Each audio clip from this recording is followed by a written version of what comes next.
So 'house of the dragons' season 3 చూస్తున్నంత సేపు నాకు చాలా మిక్స్డ్ ఫీలింగ్స్ వచ్చాయి. ప్రాపర్ టీవీ సీరీస్ సీజన్‌లో ఉండాల్సిన అన్ని ఎలిమెంట్స్ ఇందులో ఉన్నాయి. డ్రాగన్స్ ఉన్నాయి, వార్ ఉంది, బ్లడ్ షెడ్ ఉంది, పాలిటిక్స్ ఉంది, బిట్రేయల్స్ ఉన్నాయి, డెత్ ఉంది. Most importantly 'game of Thrones' అనే యూనివర్స్‌కి ఇది ఇంటర్‌లింక్ అయ్యి ఉంటది.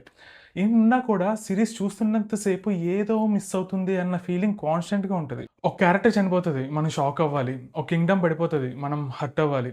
ఒక ఫ్యామిలీ డిస్ట్రాయ్ అయిపోతది, మనకి బాధ కలగాలి.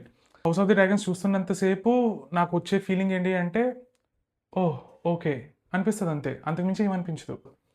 The core problem of this TV series ఏంటంటే రైటింగ్‌లో కనిపిస్తదనమాట. స్క్రీన్ ప్లేలో కానీ, స్టోరీని అడాప్ట్ చేసిన విధానంలో కానీ నాకు చాలా కంప్లెయింట్స్ ఉన్నాయి. ద బిగ్గెస్ట్ కంప్లెయింట్ ఏంటి అంటే టైమ్ జంప్స్. 'గేమ్ ఆఫ్ థ్రోన్స్‌లో' ఏంటంటే మనం ఆ క్యారెక్టర్స్‌తో ట్రావెల్ చేసాం కాబట్టి ఆ క్యారెక్టర్ ఆర్క్స్ అనేవి మనం ఎక్స్‌పీరియన్స్ చేయగలుగుతాం. అదే 'హౌస్ ఆఫ్ ది డ్రాగన్స్‌లో' ఏంటంటే చాలా ఇంపార్టెంట్ ఈవెంట్స్ ఏంటంటే చాలా క్యాజువల్‌గా జరిగిపోతాయనమాట. ఒక క్యారెక్టర్ ఒక పాయింట్ ఆఫ్ టైమ్‌లో ఒక స్టేజ్‌లో ఉన్నాడు. నెక్స్ట్ సీన్ వచ్చేసరికి ఏంటంటే చాలా డిఫరెంట్ స్టేజ్‌లో ఉంటాడనమాట. అదేంటంటే చాలా నాన్సింక్ అనిపిస్తది. రిలేషన్‌షిప్స్ చేంజ్ అయిపోతూ ఉంటాయి. పొలిటికల్ ఈక్వేషన్స్ మారిపోతూ ఉంటాయి. క్యారెక్టర్స్ మధ్యలో కాన్‌ఫ్లిక్ట్స్ పెరిగిపోతూ ఉంటాయి. కానీ ఈ చేంజెస్‌ని మనం ప్రాపర్‌గా ఎక్స్‌పీరియన్స్ చేయలేకపోతాం అనమాట. ఏంటంటే ఒక రిలేషన్‌షిప్ బిల్డ్ అవ్వకముందే ఇంకో మేజర్ ఈవెంట్ స్టార్ట్ అయిపోతూ ఉంటది. ఒక కాన్‌ఫ్లిక్ట్‌కి కంప్లీట్‌గా క్లోజర్ రాకముందే ఇంకో మేజర్ కాన్‌ఫ్లిక్ట్ స్టార్ట్ అయిపోతూ ఉంటది. ఏదైనా క్యారెక్టర్ ఒక డెసిషన్ ఎందుకు తీసుకున్నాడు? ఆ డెసిషన్ వెనక ఉన్న ఎమోషనల్ స్టేక్స్ ఏంటి? అవి మనం ప్రాసెస్ చేసుకునే లోపే స్టోరీ అనేది ముందుకెళ్ళిపోతూ ఉంటదనమాట.